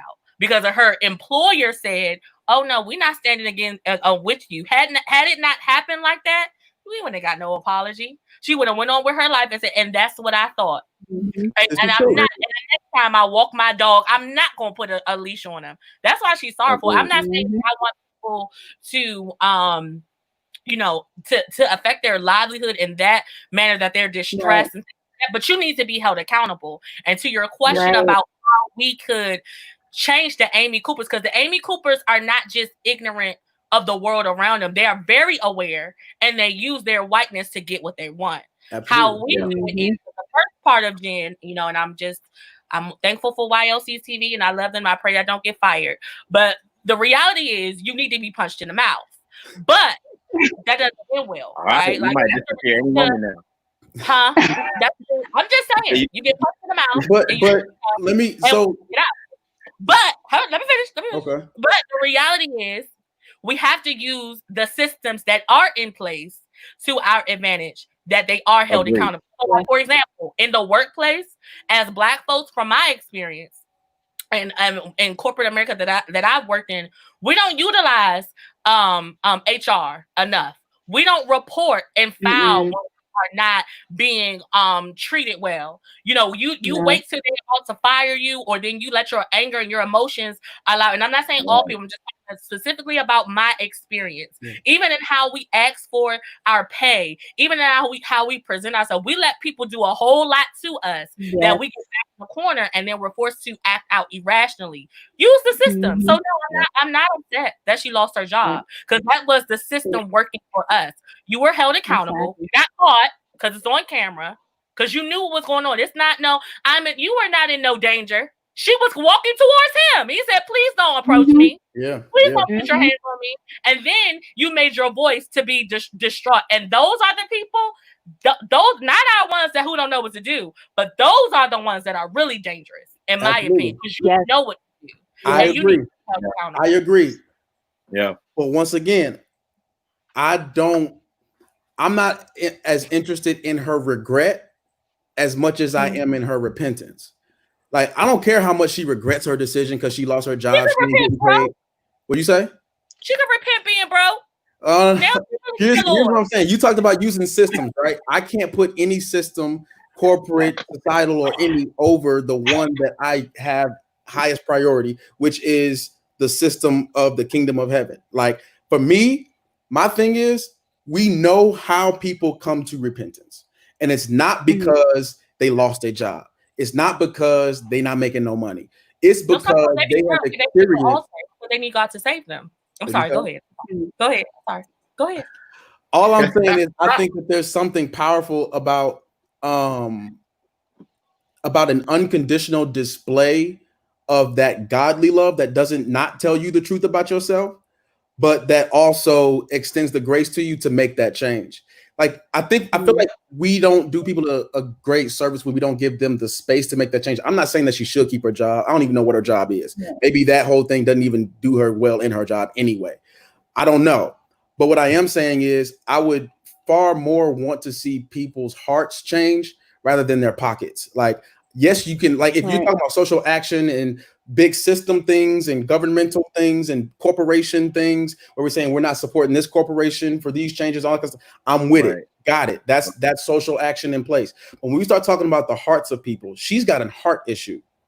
That's her issue is not really like her money. And guess what? And now she can be home to watch TVN and find Jesus. Period. Because you don't got to like, watch TVN.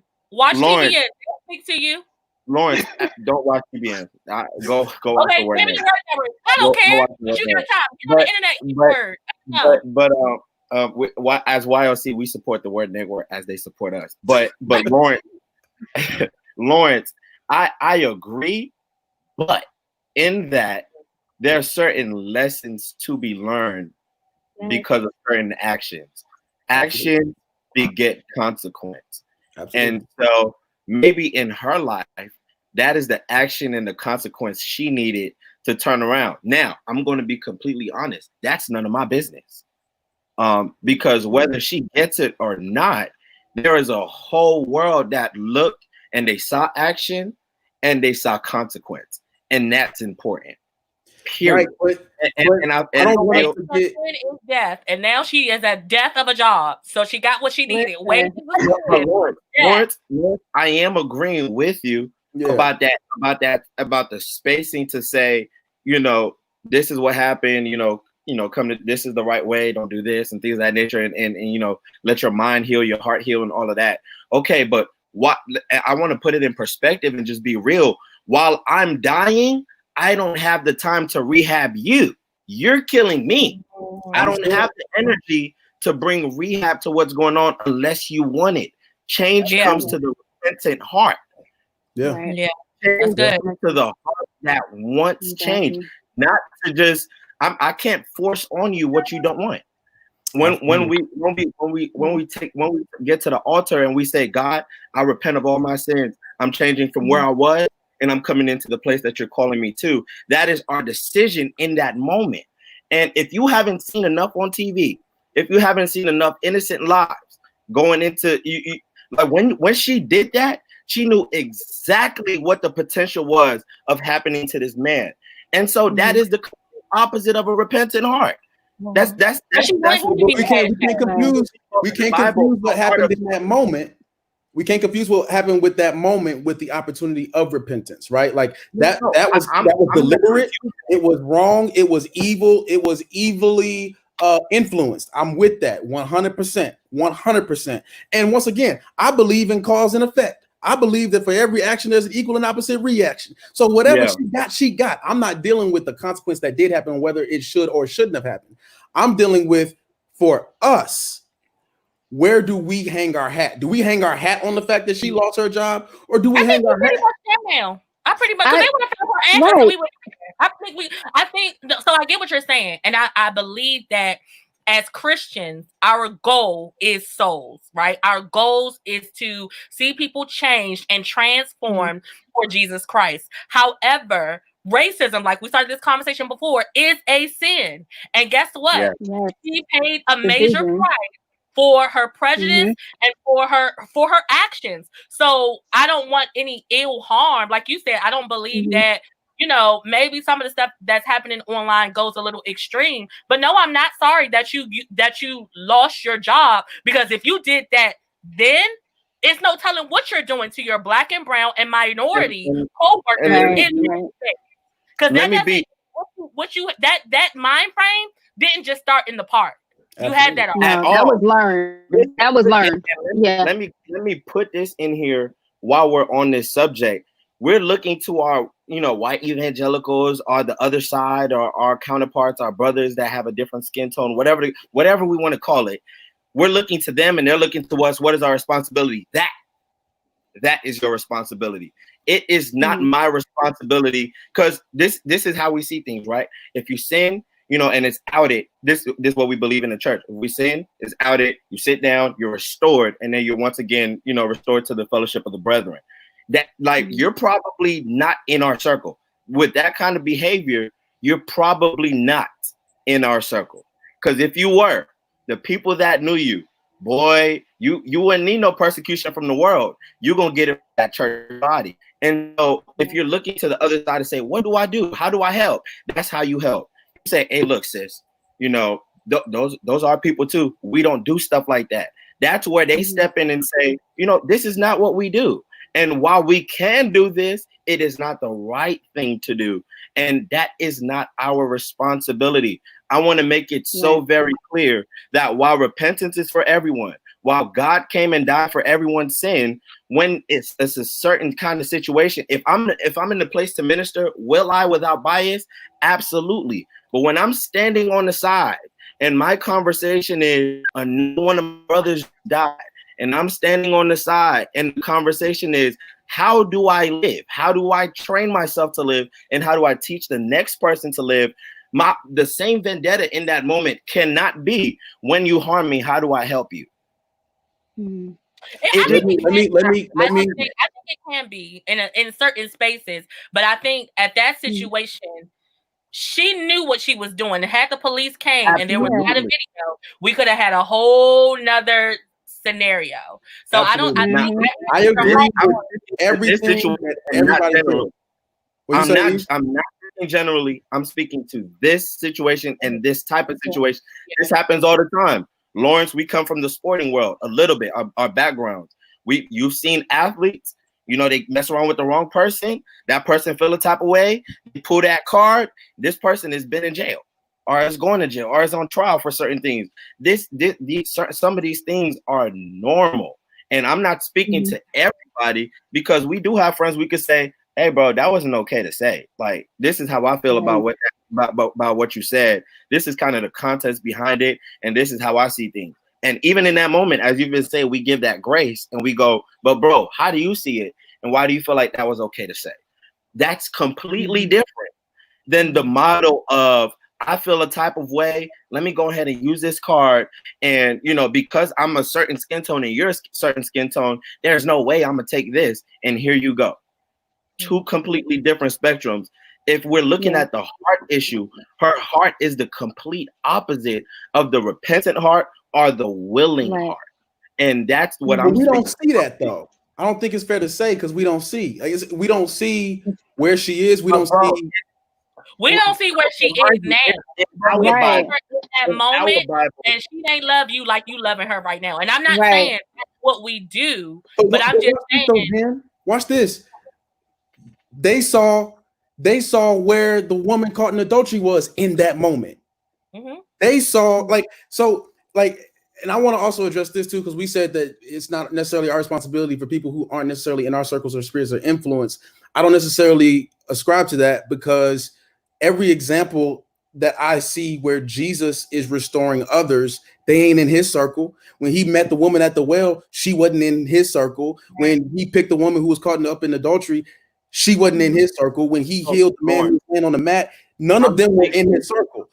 And for those examples were people who historically were against his people, yet he went out of his way to restore such a one. My thing is this. I'm having a problem, Lawrence. Like I'm really feeling some type of way about, and I get you. Let me tell you this again: the goal is souls, but you're not about to sit up here and rescue Amy Cooper. I'm sorry. Now I don't want to rescue her from her job. I don't want to listen. I don't want to rescue her from her job. I don't want to rescue her pockets. I don't even want to rescue that little dog that they came and got away from her. I don't want to rescue none of that. No. Correction. I did not say that I was upset or that I didn't like the fact that she lost her job. I said that I don't celebrate the fact that she lost her job. My thing is this: my celebration comes when her heart changes, because she potentially, if given the opportunity, could become a strong ally for our cause if she had a repentant heart. But she's going to be saved from home. So Lawrence, that's fine, Jen. If she's saved from home, I'm with it. The biggest word on the board. The biggest word is the word heart. That's the biggest word. So even when you go into the Bible and you're pulling out those examples, do I agree? Yes, absolutely. However, like I said, it's one of two things: either the willing heart or the repentant heart.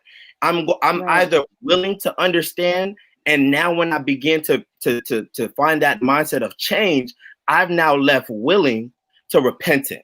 And there's no other way around it. We have a huge myth in our world where, I did this and I did that, but it's in my heart. Our Bible, the Bible that we read, it tells us, out of your heart the mouth speaks. And the things that you feel on the inside, the things that you internalize, those are the things that you have no choice but to put out. If I have love in my heart for people, if I have love in my heart for my brothers and my sisters, in the real world, I have to put that out by default because it's in me. Jesus is in me, and so Jesus comes out of me, and that's the reality of our world. And so I can't tell you where your heart is contingent on what you're doing with your life. That kind of behavior, I can imagine you in a classroom. I can imagine you getting that brother in the corner in trouble, because you decided to use that same thing. This is an acquired trait. This is a taste in your mouth that you're accustomed to. And this happened to be on the largest scale of your life, and you just so happen to get recorded. And I'm not saying there is not a way to deal with it across the board. But what I'm saying is, when that is your mindset, when that is your heart, that may be God in that action and in that moment that's turning you from that heart of stone to the heart of flesh. And in that moment, I can't necessarily help that, because in that moment, that is a God thing. Now, when you come back out with either a willing heart or a repentant heart, that's when we can help. Because now we can say, you not even we, the job is on you, because in your world, you've now acknowledged the error of your ways. Because maybe, just maybe you didn't know. Just maybe. And now that you know, now that you face experience, now that you face circumstance, now that you face, this problem, whatever the case may be, I'm not saying I'm celebrating it, but what I'm saying is that may be what you needed in order to come to either this willing heart or this repentant heart. But as long as it's a heart of stone, I can't help. And in that moment, you portrayed the behavior of that heart of stone. And I can't help that. I cannot help that, because you portrayed that this is how you feel. This is who you are. You are what you do. I can't tell you, don't just be what you say. I'm looking at what you do, and then I see what you do, and then still say you are not what you do. You are better than that. No, you were what you did. You were The exactly. finger. You was. You were Glasses off. Listen. This thing is on me, Doc. This thing is on me. But listen, I agree with everything. And you have to be held accountable to it. Now, I when agree with all that. your heart changes, now there's a job to be done. Because when you change, you don't just change. Now you have to be taught, right? I agree with all that. Change and taught, and the motto that we've been given by God is we live a certain way. We're exposed to the error of our ways. We turn and we pivot. Mark's new word, the YOC word. We pivot. We change. We repent. We turn. And once we turn, now we live a disciplined life. What's that? The life of the believer, the life of a disciple. Now we learn what it's like to follow Christ. That thing follows us for the rest of our life. I can't jump to discipleship because you still ain't turned. Absolutely. All right, hold on one second. I want to go to Dr. because y'all in this. I want to let women go speak on the women, okay? But we got y'all. Right. Here. Right. No, I just wanted to reiterate a point that Alicia has said because you made such a powerful point. I feel like sometimes it's hard for us to conceptualize and understand this because we do have the tendency to merge the heart with the behavior. However, it's so totally okay for her to experience the natural consequences of her behavior. What's the natural consequences? Sis lost her job, she lost her dog, everything, right? So period. So I'm thinking that when we separate the heart and the behavior, she can experience the natural consequences, and later I'm going to be focused in on the heart. I can still pray for you just like I pray for somebody who lied on me or who gossiped against me or did all these other spiritual sins against us, right? Because we did hypothesize that racism is rooted in the spirit of division. So as long as we're praying against that spirit, her heart can still be changed and she can suffer the consequences, period.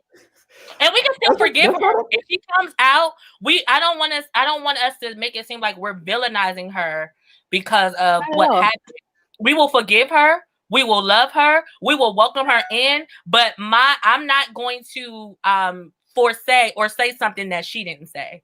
Like, we got her apology. God bless you. I don't want any ill harm. I don't want her to go to hell. I pray that this experience has allowed her to turn, and that someone that's maybe in her circle that saw that video would say that was disgusting. And maybe that's like we talk about the people that don't look like us. That's the way the goal.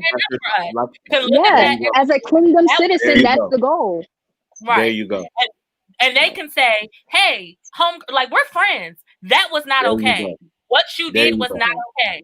And I'm going to help you, and I will help you unlearn, or whatever. But that's not okay." And I think that's how we get a full circle moment of how we can all be in this together. So again, like I don't think anybody here, and we don't want her to be in sin. We don't want her to be lost, right?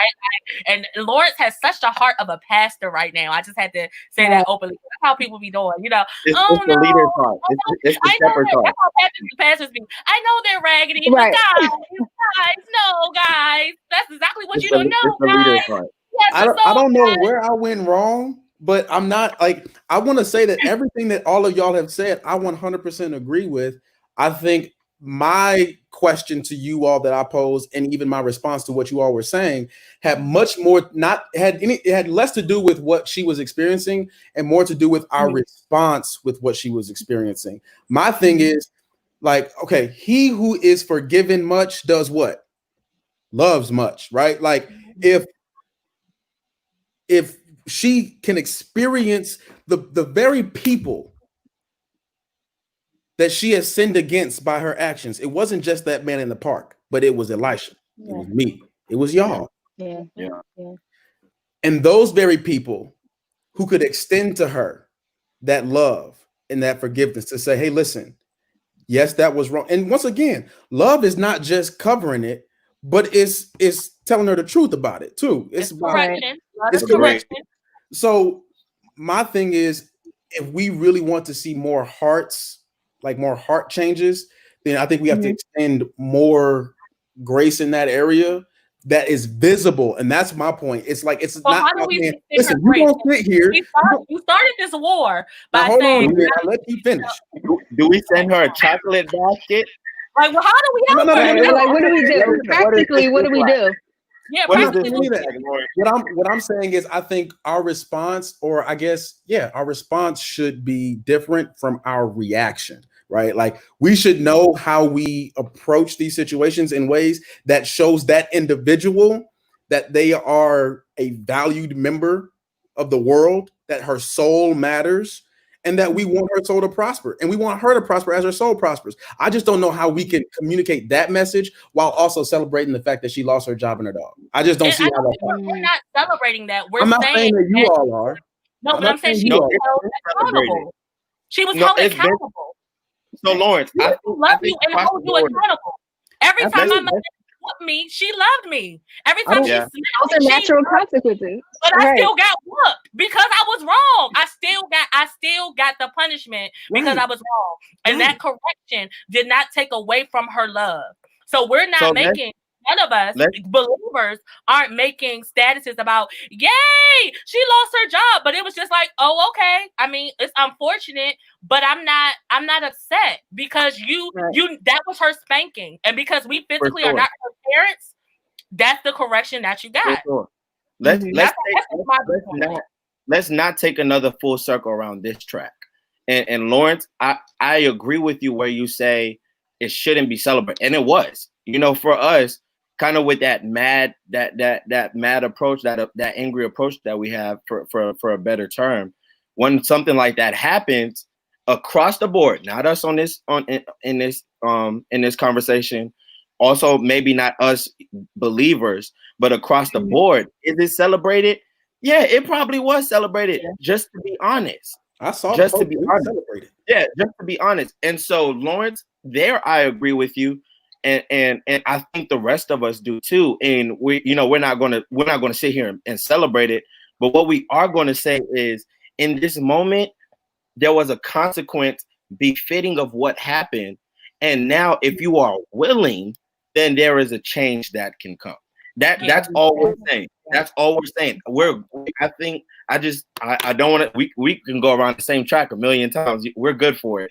And I just feel like, in this moment, we're all agreeing on the same points. And the point is, she did what she did. There was a consequence. Mm-hmm. Our job and our role is not to say, "Oh, thank you. Yes, it's about time. Right. There you go. You lost your job. Right. I bet you won't do that again." That is not our response. Our response is of love and of information. Yeah. But in the same breath, that's also the response she should have got for what happened. And it's on her to decide, this is what I did. This is what happened. Let me pivot. And if she doesn't, there is not really help there. Outside of that, as a community, we don't have to show hate, but I don't necessarily have to bring you, I don't have to order, Olive Garden. I don't have to say, you're not coming to the cookout. I don't have to do that. I just have to sit here in a place of love. And if you want to speak, then we can come from a place of understanding. Mm-hmm. And then now we can have that conversation. But, that's all we really owe you is that conversation. And we owe you that from a place of, like you said, from a place of grace, from a place of being children of God. I agree with so everything. So question, Pastor Lawrence, is so her losing her job is not justice? In Proverbs chapter 8, it says that by wisdom, kings decree justice. Kings rule, reign, and decree justice by wisdom. And whether or not it was wise for her employer to fire her, I don't know. It's not my call to make. I'm not her employer. No, that's injustice. But once again, I'm not the one in the position to decree justice over that incident. That's not I don't sit in that seat. So I can't say whether it was justice or not. Mm. Well, I think it's important that we remember who we are. Like, just because we saw it doesn't give us authority over it. Right. I saw what happened. I don't think it was right. Did she deserve some sort of consequence for it? Absolutely. Me personally, if you want to talk about justice, I think anybody who makes false claims based on race, that is a hate crime, and they should be charged as that. That's real justice. If you want to talk about that, her losing her job, I don't know that it's justice or not. Now, is God sovereign? Yes. Does he know everything that's happening? Yes. Does he allow things? Yes. So that is a consequence of her actions. Whether it was right, wrong, or indifferent, I don't know, but it was a consequence, and she's going to have to deal with that. I think the true justice comes when we acknowledge that people who make those false claims, make those false calls. I mean, let's just even talk about this. The whole Ahmaud Arbery thing started with a phone call to the police. So justice to me is not something that I'm always in a position to say what is or isn't just. And I think it's important that we understand that it's from wisdom, the seat of wisdom, that people are able to decree justice. And a lot of times we don't have the information to distribute that justice, right? So I'm not in a position to say that her losing her job was justice, but I do believe that when you make threats like that, especially against a black man, you know how that can go down. That man could have lost his life. Yeah. So if we want to talk about justice, let's deal in that space and not necessarily about like, oh, she lost her job. And like there's probably a lot more that should be happening to her. We want to talk about justice. Okay, now we love you again. It's okay. We love you again. We're on the right side. That was good, Lauren. That was good. That was a good way to. I think in that situation, it may not necessarily be justice. That might just be the company operating on policy. It might be. Well, it's a consequence. Any of us who have corporate jobs, according to policy, and if our country operated in that same way, not only would she have lost her job, but she would have been charged. Mm-hmm. And so, and it's important to also say this: the justice of God is not our system. So that's true. Whatever else she might be facing, I mean, we don't know. Like she could be sitting in her room, like really lamenting over this. Like we don't know. So whatever is really going on, God, we have to acknowledge that. Hey, listen, God is in control of that, and we have to allow. Like, listen, if we believe the Bible, if we believe that the Bible is inspired by the Word of God, is God breathed, and is good for correction, teaching, instruction, and all that kind of stuff, then we also have to believe everything that the Bible says. And the Bible says that vengeance belongs to the Lord. So yes, we also have to understand that system of justice is not our same system. So likewise, right? Even when we get in, and this is a whole nother part of that conversation that I don't even know if we want to get into tonight, but even those who don't face natural justice for things that they do here on earth against people of color, we have to understand that God's justice is the justice that they'll have to face. So we're going to let you lead the prayer revival for Amy. Prayers for Amy, led by Lauren. Prayers for Amy. So we're going to let you lead that. But I absolutely agree. We're coming up on the second hour mark, so we definitely are getting ready to close. Thank you guys for this sobering and honest conversation. I believe that so many are able to unpack just how they're feeling, even if they don't know what it really is at this moment. I do want to, since this is a single segment, just talk about the last part. We'll give this will be our last remarks. How can we love each other through things like this? Like for me, as a single Christian Black woman, how could I love Black men more to kind of help us navigate this space while we're trying to unify, while we're trying to break down systems, while we're trying to unpack our emotions, while we're trying to move forward? Because at the end of the day, prayers, hashtags, statuses are great, but we still have to, it's good for right now, but we still have to find a way to move forward that honors the lives that were lost, to rectify the systems, and to unify together. So how can we, as single Christians of color, love each other so that we can move forward through this difficult space? Doc? That's a good question. Oh, I know that's a really good question. With me. I mean, Lawrence has offered me up, so here we go. But I think And first of all, I know you put it in there, but I just want to be real. It was amazingly refreshing to see those statuses. I'm just gonna sit here and be extremely honest. I know you're saying, what do we do outside of that? But that in itself, you have absolutely no idea how much that really helped for me to go from post to post, from post to post, and see, I love you, and hang in there, we love you. That in itself has a therapeutic value. And so I don't want us to discredit that. That meant a lot. And I don't know, I'm sure, Lawrence, you probably feel those same sentiments. But that really it meant a lot for me. When we look at our statuses and we look at our timelines, we're liable to see anything. Depending on who you're connected to on your timeline, it's, you don't never know what you're going to see. And to consistently see love, support, and uplifting, that itself, that's one thing that is changing about this time. We're able to give, because we're in and we're doing less, we're able to give a keener eye to certain things. This being one of those certain things. And we're able to find a little bit more attention to detail. And that's what that is for me. And I appreciated that a lot. And so to everyone that did it, know that you appreciate it and know that the sentiments are right back to you. Also, in the real, that's social media, but in the real life, standing, doing the same thing.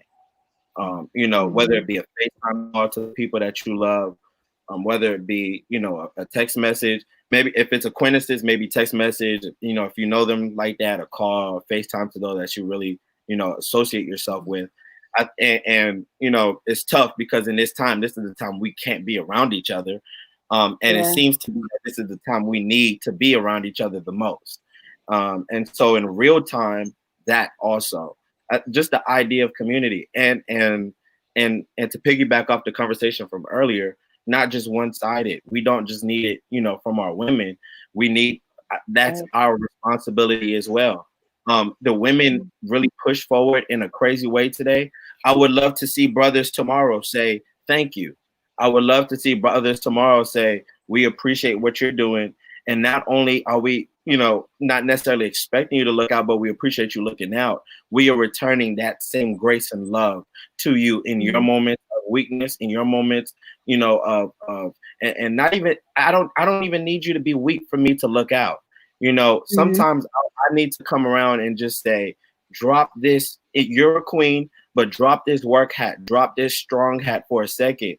Let a lot of our women don't feel secure enough to let go of certain things, even when that man is there. And so I think even if you're not in a romantic relationship with that or whatever the case may be, show her enough love so that even if you're not her one, when her one comes, she'll appreciate him more because of you.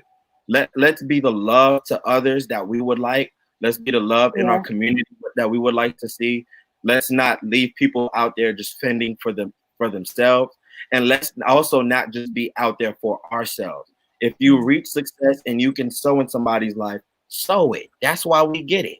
We get it to put it in somebody else's life. And I guarantee you, God will put it right back in yours. I've probably sown more in this season than I ever have in my life.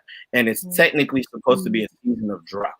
And so I'm not saying that to say empty your bank account. Be smart, be wise, and do what you can.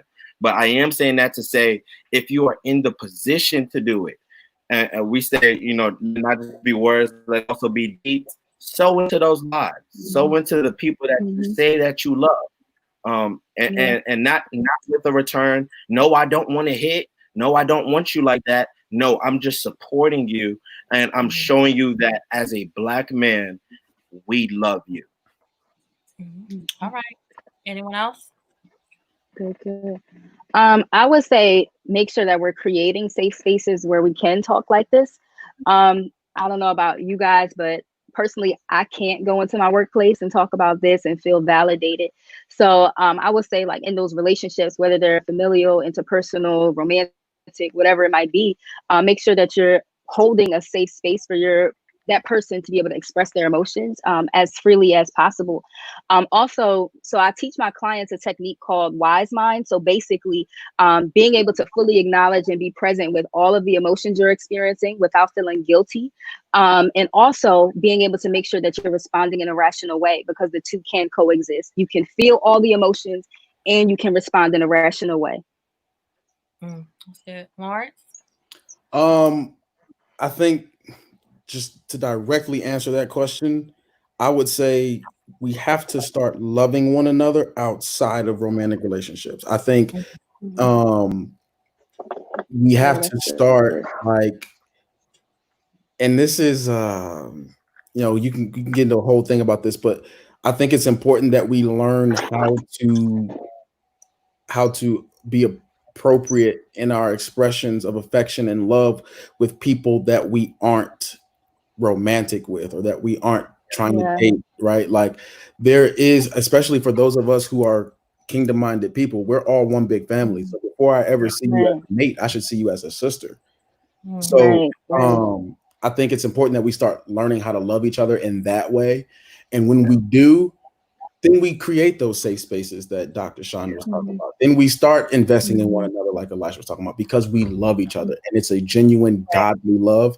I think we have to learn how to godly love one another, and then the other forms of that will start to show, and they'll be healthier than, kind of some of the stuff that we're experiencing now. Yeah, that's good. I absolutely agree. I think for me personally, I know that I am a firecracker and I'll be ready to fight. So I am working on being a safe space for Black men, period. And I think that even in my own circle of friends and connections, men, they feel they be telling me the tea and stuff, but really not just focusing, like Lawrence was saying, on romantic relationships or how people navigate through that space, but really just having a place where my brothers, my homeboys can come and just rest their head. Like, you don't have to, we don't even have, if you just need the gift of presence, if you just need to sit here while you try to unpack how you feel and not bombard you with a lot of questions or just a lot of stuff, but really allowing you to be in a safe space in my presence without all the extra stuff, being quick to try to understand how you feel and maybe unpack some of your actions instead of being accusatory or thinking that you have ill motives. So I know for me, and just navigating and helping people to navigate through the Christian dating experience, just putting our weapons down and really coming together, letting our guards down. And there is no us, versus them as far as, men and women. There is this underlining tension of I'm right, you're wrong, or you do this and you do that. Now, I am going to still hold you accountable and talk about, in those spaces, but in times like this and moving forward, just saying, I'm not your enemy. Like, we're not in competition with each other. We are here to love one another, whether we're romantically involved or not. Yeah. So I think that's the end of our show. I'm so grateful and glad for all of you guys who tuned in, hung out with us, who have shared this broadcast. We definitely want to honor our visionary and host again, Elder Mark Moore, for allowing us to be on YLC CNN every week and talk about the he say, she say, and really allowing a space for us to unpack how we feel. So make sure you guys are subscribed to YLC TV on YouTube, and that you watch some of our other episodes and shows that are on this channel. So we love you, and we'll see you next week. Good night. Good night, guys.